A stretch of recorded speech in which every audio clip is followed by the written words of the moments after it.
전남, 제주부터 영향을 미칩니다. 서 있기 힘들 정도의 강풍을 동반하고 서해안을 따라 북상합니다. 수도권 유초중 고등학교가 내일부터 다음 달 11일까지 원격 수업으로 전환됩니다. 고3은 제외됐는데 수능 계획 변경 가능성도 언급됐습니다. 지난 15일 민주노총 집회 참가자가 광화문 집회 확진자로 발표되는 일이 일어났습니다. 민노총은 조합원 동의를 이유로 광복절 집회 참가자 2,000명 명단 제출을 사실상 거부했습니다. 내일부터 3일 동안 전공의와 전임의는 물론 개원의까지 총파업에 들어갑니다. 동네 병원 대다수도 문을 닫을 것으로 예상됩니다. 지난달 말 시행된 임대차 입법을 두고 현장 혼란이 우려됩니다. 당초 계약갱신 시 집주인이 임대료를 5%까지 올릴 수 있다고 했지만 세입자가 동의하지 않으면 불가능한 것으로 드러났습니다.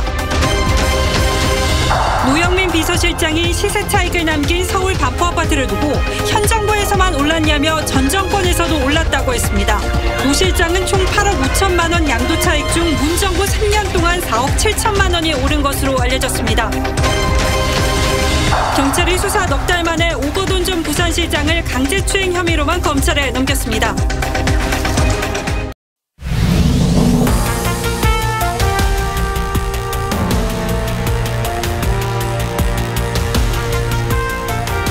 안녕하십니까. 뉴스9의 신동욱입니다. 8호 태풍 바비가 계속 세력을 키우면서 한반도를 향해 다가오고 있습니다. 당초 중형급 태풍이었는데 오늘 밤 12시쯤에는 매우 강한 태풍으로 발달해서 제주도를 위협할 거란 예보가 나와 있어서 오늘은 제주를 먼저 연결해 보도록 하겠습니다. 자, 배상윤 기자. 네, 저는 서귀포 법한포구에 나와 있습니다. 자, 여기서도 파도 소리가 좀 거센 게 들리는데 지금 상황은 어떻습니까? 네, 이렇게 태풍이 점점 접근하면서 비바람이 점점 거세지고 있습니다. 아직 빗줄기는 굵어지지 않았지만 높이 4m 정도 되는 파도가 점점 방파제를 뒤덮고 있는 겁니다. 제주는 조금 전 밤 9시부터 태풍의 직접 영향권에 들어갔습니다. 8호 태풍 바비는 현재 서귀포 남서쪽 340km 해상까지 접근했습니다. 제주는 오늘 밤과 내일 오후 늦게까지 태풍의 영향을 받을 전망입니다. 어제까지 중형 태풍이던 바비는 북상하면서 점점 세력을 키워 밤 12시쯤에는 매우 강한 태풍으로 발달합니다. 초속 27m였던 순간 최대 풍속도 초속 47m까지 강해집니다. 제주의 각 항포구에는 어선 2,000여 척이 긴급 피항했습니다. 제주로 가던 여객선은 오늘 낮 1시부터 노선이 폐쇄됐고 잠시 후 9시 반부터는 제주공항의 항공기 운항도 전면 중단됩니다. 제주에는 태풍이 지나가는 내일 저녁까지는 최대 300mm에 이르는 비도 내리겠습니다. 지금까지 서귀포 법한포구에서 TV조선 배상윤입니다. 예, 제주 상황 먼저 보셨는데 강풍과 폭우를 동반한 역대급 태풍 바비가 한반도를 향해 올라오고 있습니다. 태풍의 길목에 있는 서남해안 어민들과 수해를 입은 이재민들은 그야말로 초긴장 상태입니다. 내일부터 모레 오전까지가 고비가 될 것 같습니다. 오선열 기자가 현장을 취재했습니다. 태풍의 길목인 완도 앞바다 양식장입니다. 어민들이 서둘러 전복 양식장 그물을 걷어들입니다. 태풍이 하루 앞으로 다가오자 이곳 완도 앞바다의 가두리 양식장 어민들은 서둘러 양식 시설을 고정시켰습니다. 강풍과 높은 파도가 치면 양식장이 부서지기 때문입니다. 빈 가두로 있으면은 그만큼 힘을 덜 받기 때문에 어떤 가두리나 그런 데 이제 손상이 덜 하거든요.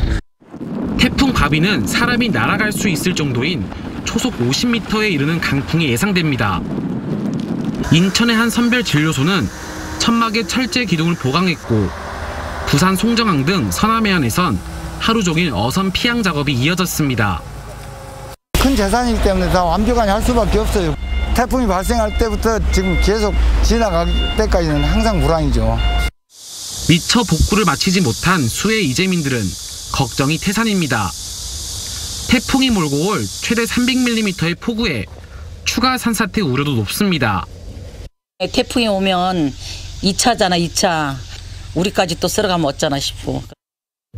해경은 오늘 저녁 6시를 기해 태풍의 경로인 서해안 전역에 선박 이동과 대피 명령을 내렸습니다. TV조선 오순열입니다. 예, 지금부터는 코로나 확산 뉴스 자세히 살펴보겠습니다. 오늘 0시 기준으로 코로나19 신규 확진자는 280명입니다. 4명 중 3명은 수도권에서 나왔고 이틀 연속 200명대를 기록해서 폭발적인 증가세는 일단 주춤한 모양새입니다. 하지만 방역당국은 이 상황을 전국적인 확산으로 가는 폭풍 전야로 보고 있습니다. 그러자 교육당국이 먼저 선제 조치에 나섰습니다. 내일부터 다음 달 11일까지 고3을 제외한 수도권 지역의 유치원과 초중고교생의 등교를 전면 중지시켰습니다. 더 자세한 내용은 송민선 기자가 취재했습니다. 인천 서구의 불로중학교. 어제 학생 1명이 확진돼 학생과 교직원 859명을 전수검사한 결과 오늘 학생 2명이 추가 확진됐습니다. 불로 중에서 총 3명이네요. 같은 반이 아니에요. 그러니까 나이가 다 다른데요. 같은 공부방에서 접촉된 거죠. 코로나19로 오늘 등교가 불발된 학교는 전국적으로 2,100개교. 특히 최근 2주간 학생과 교직원 193명이 확진된 수도권에서는 848개 교가 문을 닫았습니다. 학교 감염이 확산되자 교육당국은 수도권 7천여 개 학교의 등교를 전면 중단시키기로 했습니다. 수도권 지역의 유치원, 초중고등학교와 특수학교는 8월 26일 내일부터 9월 11일까지 원격 수업으로 전면 전환합니다. 확산이 진정되지 않으면 기간은 연장될 수 있습니다. 수능을 100일 앞둔 고3은 모의평가와 학생부 기록 등을 위해 제외됐습니다. 특수학교나 전교생이 60명 이하인 소규모 학교도 감염 우려가 없으면 등교 수업을 계속할 수 있습니다. 교육부는 유치원과 초등학생 저학년의 돌봄은 계속 지원한다는 계획입니다. TV조선 송민선입니다. 오늘은 대입 수능 시험을 꼭 100일 앞둔 날입니다. 그야말로 코앞에 수능이 닥쳤는데 과연 예정대로 시험을 치를 수 있을지 수험생들은 불안하기만 합니다. 학교도 학원도 우왕좌왕이기는 마찬가지입니다. 유원회 교육부 장관은 물론 만약을 전제로 하긴 했습니다만 수능 계획 변경 가능성을 처음으로 언급했습니다. 황선영 기자가 수능 100일을 앞둔 학생들을 만나봤습니다. 법당 앞 의자들이 비어 있고 안에도 사람들이 띄엄띄엄 앉아 있습니다. 300원하고 나오셔야 돼요. 50인 다 찼어요. 수능 기도가 시작됐지만 학부모들 발길은 줄었습니다. 온라인 강의로 전환한 대형 학원들도 썰렁합니다.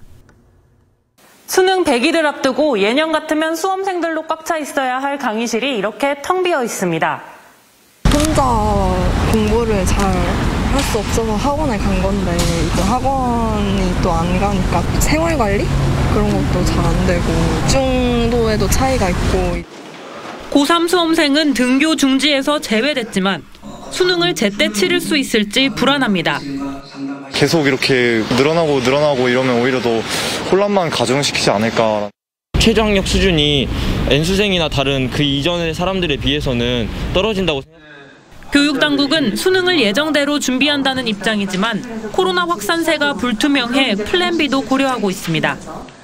3단계 상황이 그 시기까지 지속된다고 하면 계획을 변경해야 할 상황일 수 있을 거라고 봅니다만. 앞서 교육부는 수능일을 한 차례 미루고 확진자나 자가격리자도 응시하는 방안을 발표한 바 있습니다. TV조선 황선영입니다. 오늘도 전국적으로 소규모 집단 감염이 잇따랐습니다. 전남 순천에서는 확진자가 마스크를 쓰지 않고 헬스장을 이용해서 헬스장 이용객 12명과 식당에서 접촉한 사람 2명이 감염됐습니다. 강원도 원주와 서울에서도 헬스장 감염이 발생했습니다. 박건우 기자가 취재했습니다. 전남 순천의 한 건물 5층 헬스장이 폐쇄됐습니다. 지난 23일부터 이곳에서 13명의 코로나19 확진자가 나왔습니다. 최초 전파자인 40대 여성은 매일 시설을 이용했고 회원 340여 명과 접촉했습니다. 40대 여성 확진자는 이 헬스장에서 운동하면서 마스크도 쓰지 않았습니다. 오늘 확진된 헬스장 회원 중에는 어린이집 조리사와 소외 자원봉사 대학생도 포함됐습니다. 여성 확진자와 식사를 한 2명도 확진 판정을 받았습니다. 방역당국은 헬스장발 감염 확산을 막기 위해 비상이 걸렸습니다. 추가 감염을 예방하기 위해 클럽, 룸사롱 등 오늘부터 운영을 중단하는 행정명령을 시행했습니다. 오늘 16명의 확진자가 나온 강원 원주에서도 헬스장 감염이 발생해 방역당국이 회원 명단 파악에 나섰습니다. 문막 및 당구동 헬스클럽, 단계동 피트니스 클럽 등 다중이용 시설에 대해서도 이용자 명단을 전수 확보하여 서울에서도 방배경찰서 소속 경찰관이 평소 다니던 헬스장에서 감염된 것으로 추정됩니다. 광주시에서는 유흥업소 관련 확진자가 지난 14일 프로야구 경기를 관람해 방역당국이 접촉자를 추적하고 있습니다. TV조선 박건우입니다. 이번 재확산은 1차 때와는 다른 특징이 있습니다. 대전의 사례를 봤더니 지난 6월 방문 판매발 집단 감염 당시보다 확산 속도가 더 빠르고 감염 경로도 다양한 것으로 나타났습니다. 특히 가족 간 전파는 2배 가까이 늘었습니다. 김달호 기자입니다. 대전시청 기자실이 이틀째 폐쇄됐습니다. 어제와 오늘 인터넷 매체 기자 2명이 잇따라 확진 판정을 받았습니다. 코로나 대응을 총괄하는 보건복지국장도 밀접 접촉자로 분류돼 자가격리됐습니다. 시민들의 일상을 지원하는 공공청사까지 위태로운 상황에 놓이게 되어서 언론인들의 확진은 청사 내 감염이 아니라 외부에서 이루어진 것으로 확인되었으며 대전에서는 오늘 4명을 포함해 지난 열흘 동안 64명의 확진자가 나왔습니다. 지난 6월 120명이 확진된 방판업체발 지역 감염대와 비교하면 초기 열흘 동안 확진자 수는 10명이 더 많습니다. 감염 경로도 사랑제일교회와 광화문 집회 참석자, 동호회, 공공장소 등 다양합니다. 대전의 최근 확진자 3명 가운데 1명꼴로 가족 사이의 전파가 이루어졌습니다. 외출 자제 분위기에 여름 휴가까지 겹치면서 지난 15일 이후 대전의 가족 간 전파율은 이전보다 2배 가까이 치솟았습니다. 매일 안전하지가 못하죠. 마스크나 손 씻기나 거리두기 이게 이제 예방에 가장 중요한 건데 집에서는 그게 가장 무장해제겠죠. 가정에서도 가족끼리 거리두기 등 방역 수칙의 중요성이 강조되고 있습니다. TV조선 김다로입니다. 지난 15일 광화문 곳곳에서 대규모 집회가 열렸는데 이 가운데는 2천여 명이 참석한 민주노총 집회도 있었습니다. 지금까지 확인된 민주노총 노조원 확진자는 1명뿐입니다만 해당 지자체가 이 확진자를 보수단체 집회 참석자라고 공개했습니다. 실무자의 단순 실수라고 해명은 했습니다만 혹시 다른 의도가 있었던 것은 아닌지 의문이 남습니다. 구자영 기자가 그 전후 사정을 전하겠습니다. 평택시가 지난 22일 공개한 평택 65번 확진자의 동선입니다. 추정 감염 경로는 광화문 집회 관련이라고 돼 있습니다. 확진자의 거주지인 오산시도 어제 같은 내용을 홈페이지에 공개했습니다. 하지만 확진자의 동선은 또 보신각 집회 참석자로 고쳐졌다가 집회 참석자로 다시 수정됩니다. 역학조사 결과가 사흘 만에 뒤바뀐 겁니다. 무슨 일이 벌어진 걸까? 민주노총 소속이었던 확진자는 지난 22일 8.15 집회에 참석했다고 방역당국에 밝혔고 하루 뒤에는 보신각 집회에 참석했다고 진술했다는 게 지자체의 설명입니다. 해당 지자체는 직원의 단순 실수라고 해명했습니다. 광화문 집회하고 보신각 집회 그런 개념이 없었던 거예요. 언론에는 그냥 8.15 하면은 광화문 집회 기사만 계속 나왔기 때문에. 국회에서도 논란이 이어졌습니다.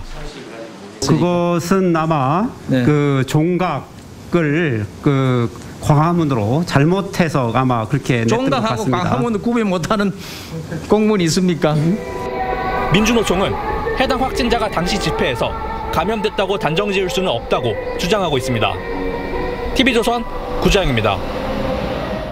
예, 이 민주노총 집회와 관련한 논란이 하나 더 있죠. 같은 광화문 집회인데 여권에서는 유독 보수단체 책임론만 주장하고 그 가까운 곳에서 집회를 연 민주노총에 대해서는 말을 아껴왔습니다. 그런데 오늘 김태년 민주당 원내대표가 집회에 참석한 민노총 조합원 전원이 진단검사를 받으라고 했습니다. 하지만 민노총은 서울시의 명단 제출 요구에 응하지 않고 있습니다. 보도에 조정린 기자입니다.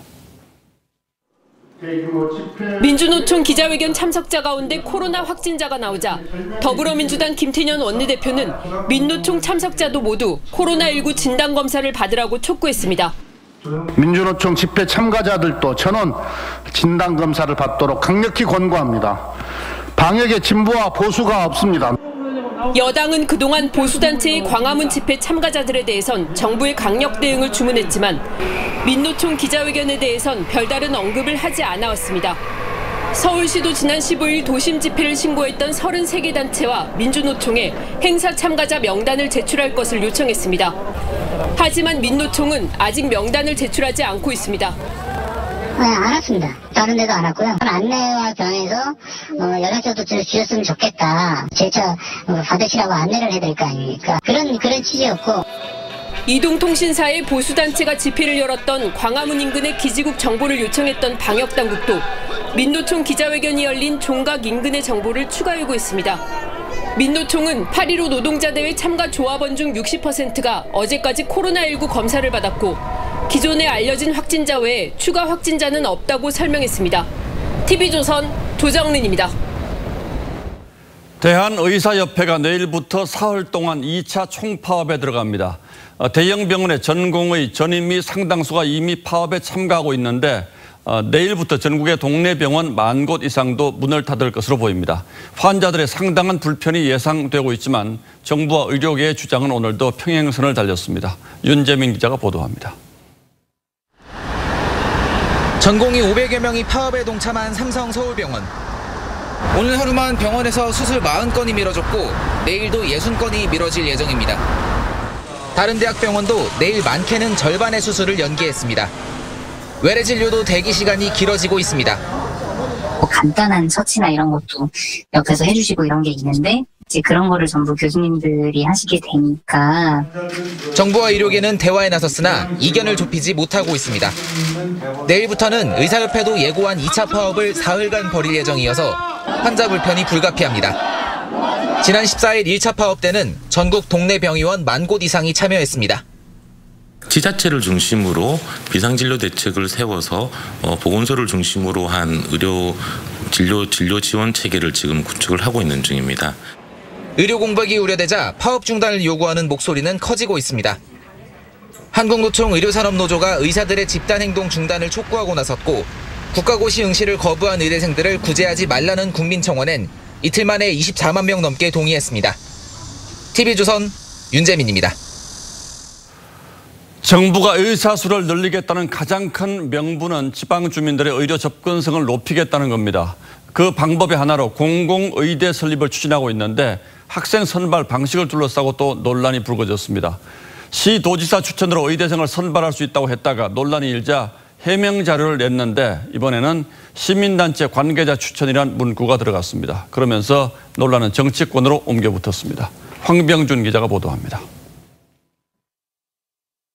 2018년 보건복지부의 공공보건의료발전 종합대책 문서입니다. 공공의료대학원 설립 내용이 담겨 있습니다. 의대생에게 장학금을 주고 지역에서 근무하도록 하는 게 핵심입니다. 그런데 시도지사 추천으로 장학금 지급 대상을 선발한다는 내용이 최근 문제가 됐습니다. 특정 계층 자녀를 뽑는 수단으로 악용될 수 있다는 지적이 나온 겁니다. 그러자 복지부가 어제 해명 자료를 올렸는데 오히려 화를 더 키웠습니다. 의대생 선발 자체를 시민단체 관계자 등이 추천하도록 한다는 설명에 시민단체가 의대생을 뽑는 것이냐는 비판이 SNS를 중심으로 잇따른 겁니다.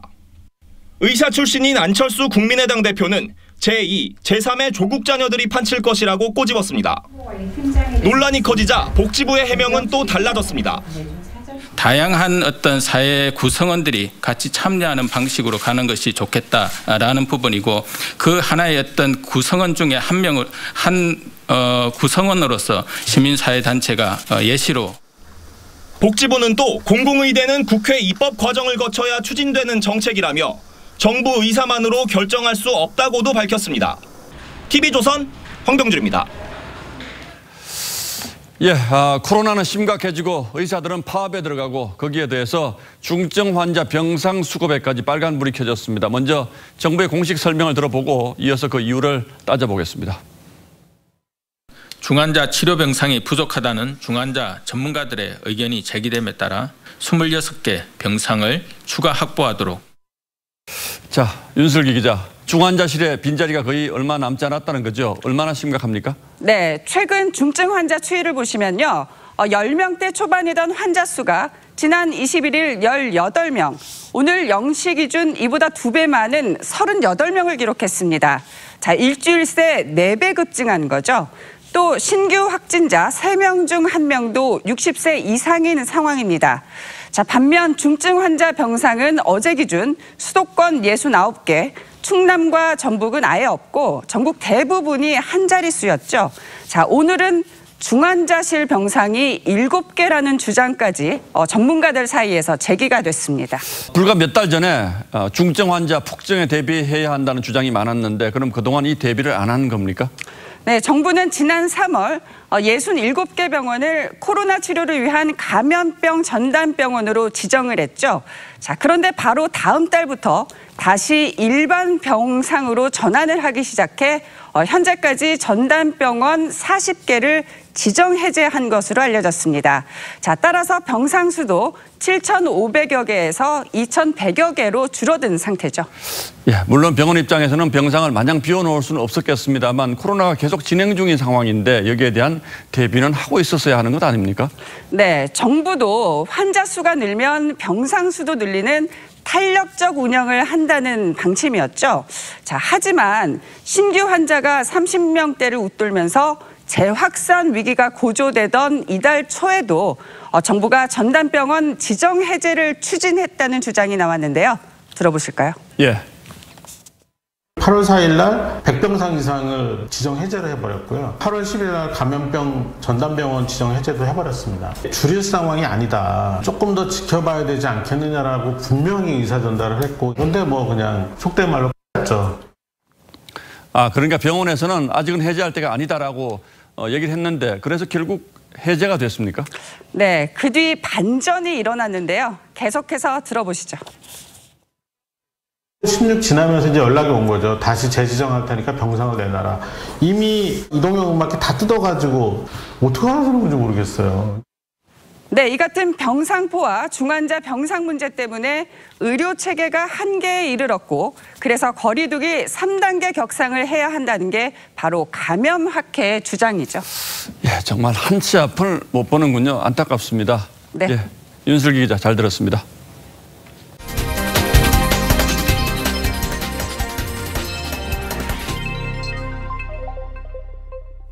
추미애 법무장관이 오늘 국회에서 또 언성을 높였습니다. 야당 의원이 7개월째 검찰 수사가 답보 상태인 이 아들의 군휴가 미복귀 의혹을 거듭 제기하자 지금 당장 수사라며 목소리를 높인 건데 이에 야당은 그럼 수사지휘권을 발동하라고 맞받아쳤습니다. 추 장관의 답변 태도를 두고는 여당에서도 우려의 목소리가 나왔는데요. 직접 들어보시죠. 이태희 기자입니다. 통합당 전주혜 의원이 지난 4년간 카투사 부대의 휴가자 명단을 공개하며 추미애 장관 아들 이름을 찾아볼 수 없다고 주장했습니다. 추 장관 아들이 무릎 수술을 위해 병가와 휴가를 냈다는 해명이 사실과 다르지 않냐는 지적입니다. 장관님이 청문회 때 위증을 한 겁니까? 아니면 병무청이나 국방부가 자료를 은폐한 것입니까? 그러자 추 장관은 당장 수사를 하라고 했고 검찰이 지금 당장 수사를 하세요. 전 의원은 수사 지휘권부터 발동하라고 받았습니다. 그것도 마찬가지로 지휘권 발동을 하세요. 통합당 김도읍 의원은 지난 1월 고발된 사안이 아직 제대로 수사가 이루어지지 않고 있다고 지적했습니다. 이런 걸 두고 친문유죄, 무죄, 반문유죄라는 거예요. 추 장관 답변 태도에 대해선 여당 의원조차 부적절하다고 지적했습니다. 수사 중인 사건에 대해서 장관님이 내가 억울하다, 이거 그렇지 않다라고 하면은 일선 검사 입장에서 영향받을 수 있는 겁니다. 지난달 아들 문제를 거론하는 야당 의원에게 소설을 쓴다고 해 파행을 빚은 데 대한 사과 요구도 거부했습니다. 정말 소설을 쓰는 정도다라는 느낌을 가지고 있고요. 추 장관은 야당 의원이 SNS 글을 언급하며 검사가 범죄자냐고 묻자 없었다고 할 수는 없다고 했습니다. TV조선 이태희입니다. 5명의 인사가 쓴 반조국 백서 한 번도 경험해보지 못한 나라가 오늘 출간됐습니다. 문재인 대통령의 취임사를 빗댄 제목인데 이 현 정부의 주축인 586 정치 엘리트를 정면 비판하면서 민주주의에 어떻게 역행하는지 사례를 들기도 했습니다. 이채영 기자가 책 내용 살펴봤습니다. 반조국 백서는 이른바 조국 흑서라고도 불립니다. 진중권 전 동양대 교수와 참여연대 출신 김경률 회계사, 강양구 TBS 기자와 민변 출신 권경애 변호사, 서민 단국대 교수 등 5명이 대담한 것을 책으로 엮었습니다.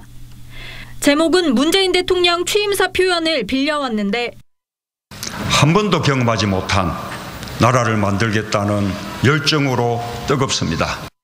부제는 민주주의는 어떻게 끝장나는가로 붙였습니다.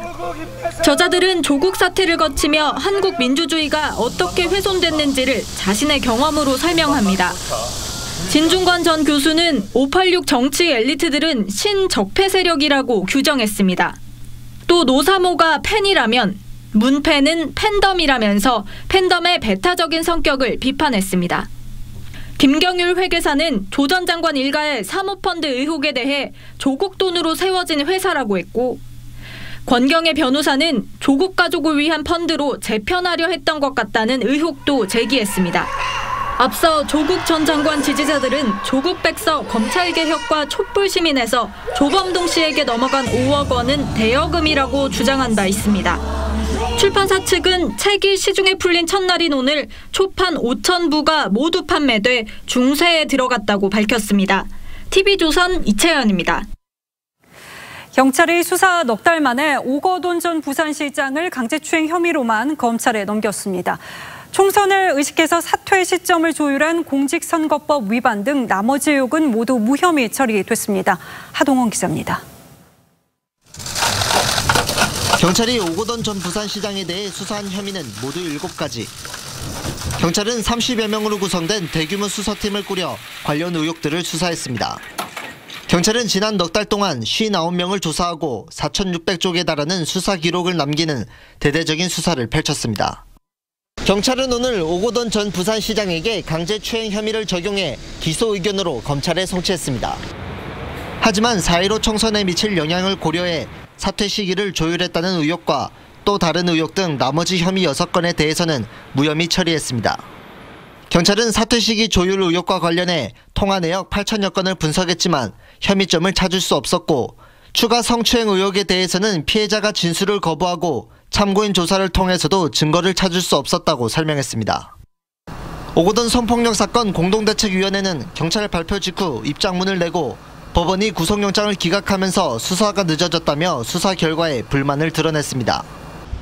검찰에 대해서는 오 전 시장을 최대한 빨리 기소하라고 요구하면서 피해자를 지금도 괴롭히고 있는 2차 가해에 대한 수사도 빨리 진행하라고 촉구했습니다. TV조선 하동훈입니다. 강제추행 혐의 인정하지. 지난 광복절 경축사 이후 역사 속 인물을 향해서 친일 비난을 이어간 김원웅 광복회장에게 국가보훈처장이 주의를 줬다고 국회에서 언급을 했습니다. 이에 김 회장은 주의 받은 적 없다고 부인을 했고 보훈처가 재반박하기에 이르렀는데 구체적으로 양측 간에 어떤 말이 오갔는지 김정우 기자가 전하겠습니다. 광복절 경축사 이후 김원웅 광복회장의 친일 관련 발언이 계속되고 있습니다. 이들은 폐역의 무리입니다. 미래통합당은 토착 외구와 한 몸이라는 것을. 국가유공자단체법과 광복회 정관은 특정 정당 또는 공직 후보자 등을 지지하거나 반대하는 정치 활동을 금지하고 있습니다. 이를 두고 논란이 일자 박삼득 국가보훈처장은 김 회장에게 구두로 주의를 줬다고 했습니다. 보훈처장 입장에서는 그 주의를 하든지 시정을 요구해야 될 거 아닙니까? 저희가 일단 1차로 구두상으로 일단 그 사실을 했습니다. 하지만 김 회장은 처음 듣는 얘기라며 보훈처장과 통화하거나 만난 적이 없다고 부인한 것으로 알려졌습니다. 김 회장은 또 언론 인터뷰에서 보훈처가 광복회를 끌어안기엔 그릇이 작다며 보훈처를 떠나야 한다고 했습니다. 그러자 보훈처는 담당 과장이 지난 20일 전화로 주의를 줬다며 김 회장의 주장을 재반박했습니다. TV조선 김조우입니다. 오늘 국회에서는 최재형 감사원장을 향한 여권의 압박도 이어졌습니다. 월성 1호기 조기 폐쇄에 대한 감사원의 감사 결과 발표가 임박했다는 전망이 나오는 상황에서 여당 의원들이 결론을 내려놓고 감사하는 것 아니냐고 하자 최 원장은 있을 수 없는 일이라고 반박했습니다. 이 내용은 차정승 기자가 전하겠습니다. 민주당 박주민 의원은 최재형 감사원장에게 결론을 내놓고 감사를 하고 있다는 문제 제기가 있다고 했습니다. 월성 1호 조기 폐쇄 결정 당시 주무부처 수장인 백운규 전 산업부 장관의 주장을 그대로 인용한 겁니다. 친원전 쪽의 일방적 논리로 70-80% 정도 발언의 비중을 차지하면서 끌어가서 놀랐다라는. 최 원장은 있을 수 없는 일이라고 맞섰습니다. 지금 염려하시는 것처럼 저희들이 어떤 감사 결론을 가지고 감사를 몰아갔다라는 것은 사실과 다르다는 말씀. 어제 국회 예결위에서도 민주당 백혜련 의원은 청와대 요청 인사에 대한 감사위원 제청을 거부한 것을 거론하며 대통령 인사권을 제약하는 것 아니냐며 압박했습니다.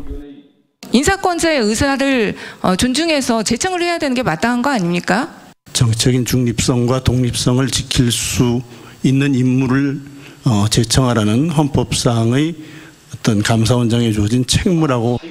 여권에선 최 원장을 향한 사퇴 주장까지 나오고 있지만 3년 전 민주당 의원들은 합리적이며 균형 감각을 갖춘 인물이라고 평가했습니다. 일명 미담 제조기로 소문난 인물로 감사원의 독립성과 중립성을 수호할 탈원전의 절차적 타당성에 타격을 줄 수 있는 월성 1호기 감사 결과 발표 시기가 임박하면서 최재형 감사원장을 향한 여권의 공세 수위가 한층 높아지는 모습입니다. TV조선 차정승입니다. 어제부터 서울에서는 실내외를 불문하고 마스크 착용이 의무화됐죠. 계도 기간이긴 합니다만은 10월부터는 위반시 과태료 위반인데 이 임시국회가 열리고 있는 국회는 어떨까요? 의원 기관장 할 것 없이 마스크를 착용하지 않은 모습이 자주 노출됐습니다. 오늘은 여기에 포커스를 맞췄습니다. 어제 열린 국회 예산결산특별위원회 전체 회의. 마스크를 벗은 위원장이 개회를 선언합니다. 회의에 참석해 주신 위원님 여러분께 깊은 감사의 말씀을 드리겠습니다. 위원회 간사도 마스크를 벗고 인사하죠. 반갑습니다. 저는 미래통합당 대구 달성군 출신 추경호 의원입니다. 질의에 나선 위원들. 여야 가릴 것 없이 얼굴에 마스크는 보이지 않습니다. 총리부터 경제부총리, 보건복지부 장관 등 각 기관장도 마스크를 벗고 답변하죠. 결국 생방송을 보던 국민들이 항의를 했습니다. 국민들께서 이렇게 당이나 국회 이렇게 항의 전화가 오는 것 같습니다. 왜 마스크를 벗고 하냐는 거였죠. 좀 불편하시더라도 가능한 한 마스크 착용하고 또 답변하는 게 국민들이 보시기에 좀 좋을 듯합니다. 보기에 좋은 게 문제가 아닙니다. 이날 0시부터 서울에서 마스크 착용이 의무화되었으니 당연히 해야 됩니다. 실내 및 공연 등 다중이 집합한 실에서 마스크를 의무적으로 착용해야 합니다. 그럼 오늘 열린 국토위는 어땠을까? 시작부터 마스크 착용을 주문하는 위원장. 질의하실 위원님들 계시면 미리 마스크를 착용해 주시길 당부 말씀드립니다. 하지만 정작 본인은 마스크 없이 진행합니다. 일부 위원들과 답변을 위해 나온 기관장도 마스크를 벗고 있었죠. 급기야 내부에서 지적이 나왔습니다. 이 자리도 지금 여기 이게 1m가 됩니까? 이 거리두기가 원천적으로 안 되는 거 아니에요 지금? 다른 상임위에서도 노마스크와 일명 턱스크를 찾아보기 어렵지 않았죠. 심지어 어제 국회의장이 코로나 확산을 막기 위해 국회 소통관을 사실상 외부인 통제구역으로 만들었지만 김원웅 광복회장이 마스크도 쓰지 않은 채 기자회견을 열었죠. 국회의원이 대신 예약을 잡아준 겁니다. 오늘 최강욱 의원님 여기 소개로 이 자리에 섰습니다. 코로나가 재확산하며 국민들 모두 방역 전선에 참여하고 있는 상황. 국민들에게만 어려움을 감수하도록 할 게 아니라 국회부터 철저히 모범적으로 방역 수칙에 따른 운영이 될 수 있도록. 국민의 대표들이 먼저 어떻게 모범을 보일지 고민해야 되는 건 아닌지. 뉴스라인 포커스였습니다. 예, 다음 뉴스입니다. 노영민 대통령 비서실장이 오늘 국회에 나와서 국민 대부분이 정부의 부동산 정책을 지지하고 있다고 주장했습니다. 부동산 정책 실패를 지적하는 목소리가 나오자 집값이 지금 정부에서만 올랐냐며 과거 정부 탓을 하면서 야당 의원들에게 목소리를 높였습니다. 윤수영 기자가 취재했습니다. 노영민 비서실장은 국민이 부동산 정책에 분노하고 있다는 야당의 지적에 다수가 지지하고 있다고 응수했습니다. 국민들 다수가 그 정책에 대해서 현재 지지하고 있다고 생각합니다. 노 실장이 시세 차익 8억여 원을 본 것으로 알려진 반포 아파트 처분을 두고는 고성까지 오갔습니다. 그 아파트 가격이 올랐으면 우리 정권에서 올랐습니까? 지난 정권에서 안 올랐습니까? 어느 정권에서 올랐습니까? MB 정권 때 안 올랐고 박근혜 정권 때 안 올랐습니까? 노 실장은 또 이른바 똘똘한 한 채 논란도 부인했습니다. 사실 똘똘하지도 않습니다. 아니 10평짜리입니다. 다주택자인 김조원 전 민정수석에게 한 채를 팔라고 하는 과정에서 다퉜다는 의혹에 대해선 노 실장은 부인했지만 당시 민정수석과 왜 싸웠습니까? 싸운 적 없습니다. 동석했던 김혜숙 인사수석은 언쟁은 있었다고 했습니다. 언쟁을 하신 적은 있지만 싸우신 적은 없습니다. 언쟁은... 김상조 정책실장은 국회에서 집값이 7월 말부터 안정세에 접어들었다고 했고 김현미 국토부 장관도 정책 효과로 다주택자들이 매물을 내놓기 시작했다고 했습니다. 하지만 30대 젊은 층들이 비싼 값에 사주고 있다며 안타까움을 표시했습니다. 물건들이 많이 거래가 됐는데 그 물건들을 30대에 영끌하는 그런 매수세라 그러고. 하지만 일부에선 집값이 떨어지지 않은 이유를 30대 주택 구매자에게 전가하고 있다는 비판이 나왔습니다. TV조선 윤수영입니다. 얼마 전 국회를 통과한 새로운 임대차법에 따르면 집주인은 계약을 갱신하면서 임대료를 5%까지만 올릴 수 있도록 되어 있습니다. 그런데 이마저도 세입자가 동의하지 않으면 전셋값을 올릴 수 없습니다. 세입자 보호라는 명분에 너무 치중하다 보니 분쟁을 양산하는 졸속 법안을 만들었다는 지적이 그래서 나오고 있습니다. 김주영 기자가 자세한 내용 설명하겠습니다. 주택임대차보호법과 관련해 국토부가 내놓은 해설입니다. 집주인이 계약갱신 시에 임대료를 5%씩 올릴 수 있냐는 질문에 임대인이 증액을 청구할 수 있을 뿐 임차인이 반드시 응해야 하는 것은 아니다라고 밝혔습니다. 임차인 동의 없이는 임대료를 못 올린다는 겁니다. 법 개정 당시 정부와 여당은 세입자에게 계약을 4년까지 갱신할 권리를 주는 대신 집주인에게는 갱신 시 임대료를 5%까지 올릴 수 있게 하겠다고 밝혔습니다. 하지만 법 조항에 세입자가 임대료 인상을 수용해야 한다는 의무는 명시하지 않았습니다. 당사자 간의 합의가 끝까지 이루어지지 않을 경우에는 주택임대차분쟁조정위원회의 조정 과정을 통해 갖고 시장에서는 임대료 5% 인상마저 보장받지 못하게 된 집주인들이 4년치 임대료를 한꺼번에 올리거나 임차인을 일찍 내보내려고 시도하는 과정에서 임대차인 사이에 분쟁 소지가 커지고 전세금 급등, 임대 물량 감소 등의 파급 효과가 증폭될 거란 우려가 나옵니다. 4년간에 못 올리는 임대료를 계약 초기에 한꺼번에 올릴 가능성이 높고 또 기울어진 운동장이 되어서 세입자와 집주인 간의 불필요한 갈등이나 국토부는 오는 28일 임대차법 해설서를 배포한다는 입장이지만 주택 소비자들의 불안은 이미 커지고 있습니다. TV조선 김주영입니다. 미래통합당은 여당이 단독으로 통과시킨 임대차법의 수정이 불가피하다고 주장하고 있습니다. 하지만 민주당은 이 법안의 원래 취지가 세입자를 보호하기 위한 것이었을 뿐 졸속 입법은 아니라고 반박했습니다. 최원희 기자가 취재했습니다. 더불어민주당은 전월세 상한제가 집주인이 무조건 임대료를 5%까지 올릴 수 있도록 보장한 제도가 아니라고 반박했습니다. 당초 입법 취지가 세입자 권리 보장에 있었다는 겁니다. 세입자 보호를 위한 조항으로 논의되어 온 것이지 임대인에게 특권을 부여하기 위해서 도입된 제도가 아닙니다. 하지만 미래통합당은 그런 논리라면 임대료를 4년 동안 한 푼도 올릴 수 없는 임대료 4년 동결법이 되는 셈이라고 맞받아쳤습니다. 나는 뭐 형편이 안 돼서 1%도 못 올려주겠다. 최대한 1% 합시다. 이렇게 했을 때 집주인이 대항권이 있어요, 없어요? 집주인이 4년치 인상할 금액을 미리 올려받는 부작용도 생길 수 있다는 지적도 나왔습니다. 부실 입법과 모호한 해석으로 집주인과 세입자 갈등만 초래한다는 지적에 김현미 장관은 원론적인 답변만 내놨습니다. 임대인과 임차인이 서로 조화롭게 합의를 해 나가게 되기를 바라고요. 전월세 상한제는 국회 법사위에 상정된 지 사흘 만에 본회의를 통과했고 곧바로 시행됐습니다. TV조선 최원입니다. 미국에서 흑인 총격 사건이 또 벌어졌습니다. 한 남성이 자신의 아이들이 지켜보는 앞에서 경찰 총에 맞아 중태에 빠진 건데 거리엔 다시 화염병이 등장하는 등 3개월 전으로 돌아갔습니다. 유혜림 기자입니다.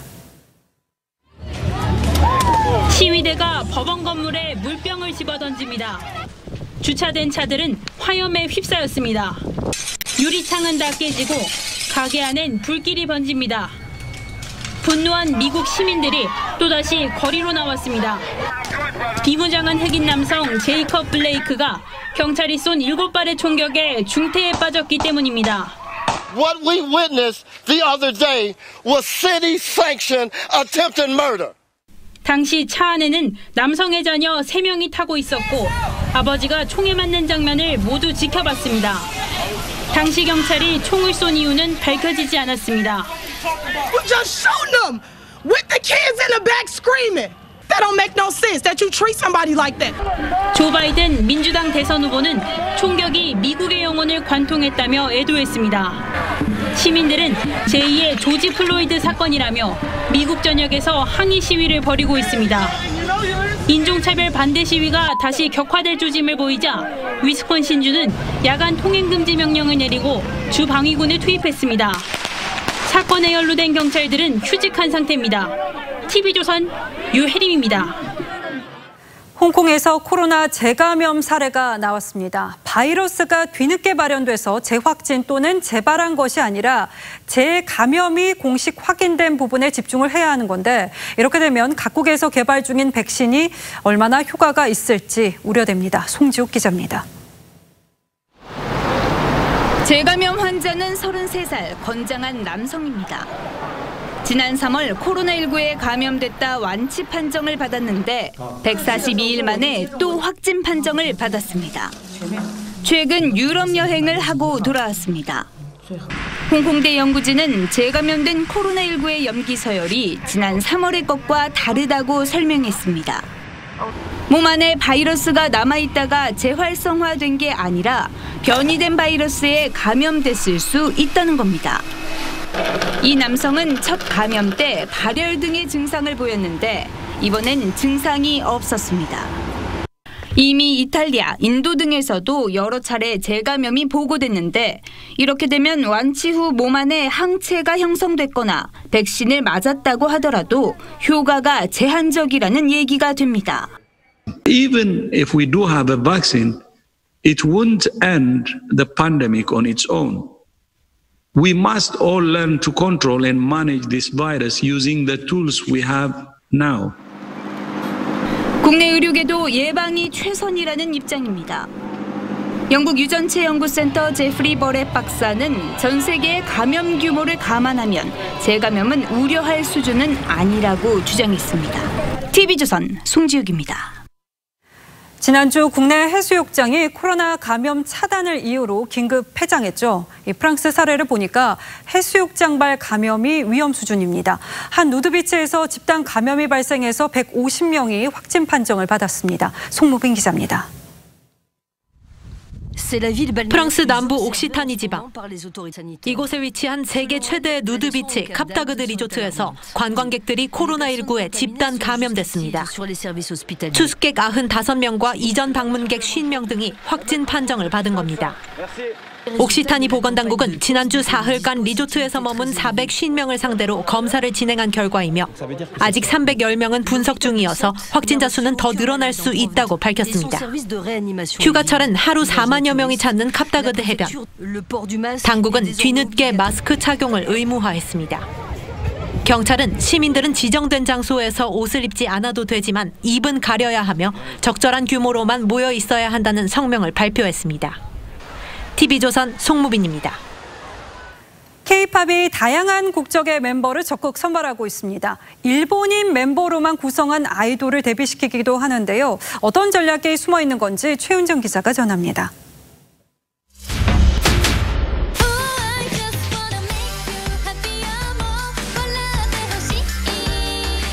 JYP 엔터테인먼트의 여성 9인조 신인 그룹 니주입니다.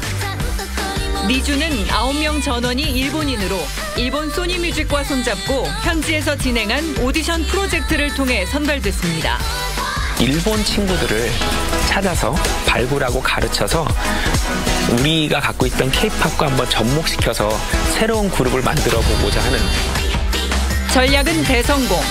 여성 아티스트 최초로 오리콘 주간 디지털 앨범 누적 10만 다운로드 신기록을 세우며 인기몰이 중입니다.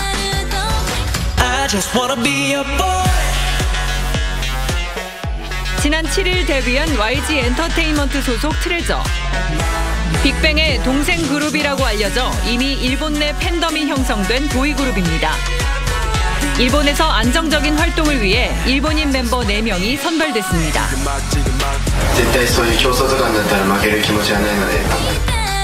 최근 데뷔하는 아이돌 중 일본인이 많은 이유는 세계 2위를 자랑하는 일본 음악 시장을 공략하기 위해서입니다. 딱히 통역이 필요 없기 때문에 그런 점에서 이점으로 작용할 수 있겠고요. 음악 팬들이 많다는 게 강점이에요. 오프라인의 CD 이런 것들의 가치를 두고 있는 전문가들은 중국의 한한령이 일본 시장으로 집중되는 또 다른 요인이라고 말합니다. 다국적 아이돌이 한류 열풍 재점화를 위한 비밀 병기로 육성되고 있습니다. TV조선 최윤정입니다.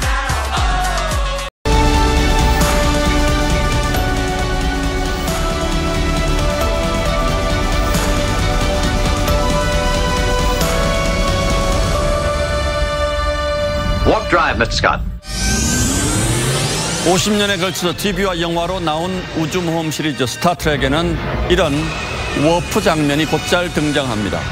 공간을 왜곡해서 빛의 속도보다 빨리 이동하는 초광속 추진입니다. 그런 공상과학 용어를 트럼프 대통령이 코로나 백신 개발 프로젝트 이름에 갖다 붙였습니다. 군사작전 펼치듯 백신을 초스피드로 개발하겠다며 운영 책임자의 육군 군수사령관까지 임명했죠. I view it as in a sense, a wartime president. I mean, that's what we're fighting. 트럼프는 전쟁을 치르며 사선까지 했던 루스벨트를 염두에 둔 듯 코로나와의 전쟁 대통령을 자처했습니다. 나라의 위기가 닥치면 국민이 지도자를 중심으로 뭉치는 이른바 공포의 지지 효과를 노린 겁니다. 실제로 이틀 뒤 트럼프의 지지도가 껑충 뛰었다는 조사도 나왔습니다.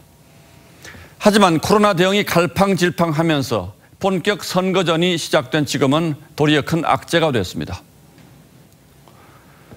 문재인 대통령이 코로나 방역과 관련해서 종교와 집회와 표현의 자유도 국내에 엄청난 피해를 입히면서까지 주장할 수는 없다고 했습니다.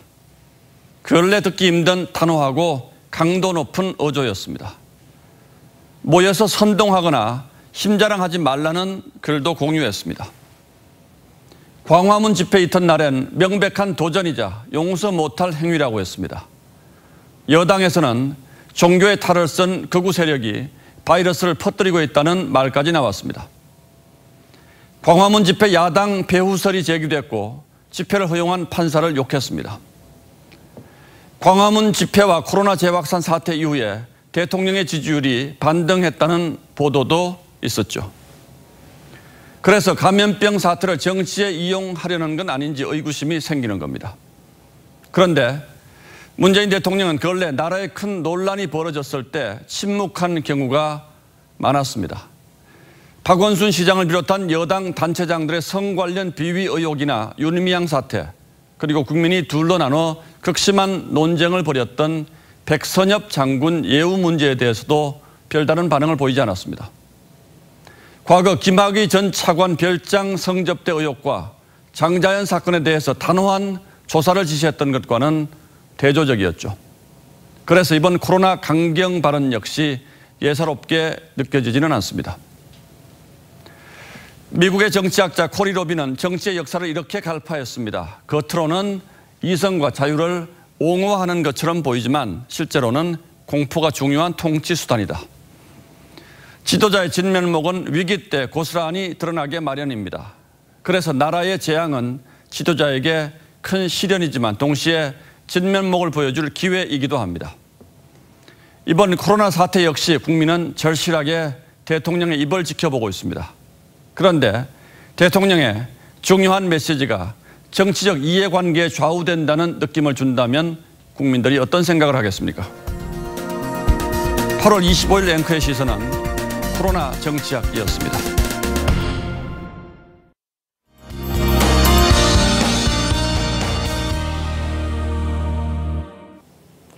제8호 태풍 바비는 강한 강도를 유지한 채 서귀포 남서쪽 해상에서 북서진하고 있습니다. 이에 따라 제주도는 태풍의 영향권에 들기 시작했고요. 내일 밤부터는 태풍이 서해상을 통과한 뒤 목요일 새벽 북한 황해도 부근에 상륙할 것으로 보입니다. 역대 가장 강한 태풍으로 발달할 가능성이 있는 데다 우리나라는 태풍의 위험 반원인 오른쪽에 들기 때문에 피해가 상당할 것으로 보입니다. 내일부터 모레까지 전국이 태풍의 영향권에 들면서 바람이 역대급으로 강하게 불겠습니다. 그중 제주와 서쪽 지역 그리고 남해안에서는 초속 35에서 60m가 예상되는데요. 건물이 흔들리고 바위가 날아갈 수 있을 정도의 강력한 바람입니다. 이 지역별로 가장 위험한 시간대도 잘 살펴두시면 좋겠는데요. 서울을 비롯한 수도권 지역은 내일 저녁부터가 되겠습니다. 비도 내일부터는 전국으로 확대되겠습니다. 특히 호남과 제주 지역에 최고 300mm의 폭우가 쏟아지겠습니다. 날씨였습니다. 예, 8월 25일 뉴스나인은 여기서 모두 마치겠습니다. 시청해주신 여러분 고맙습니다.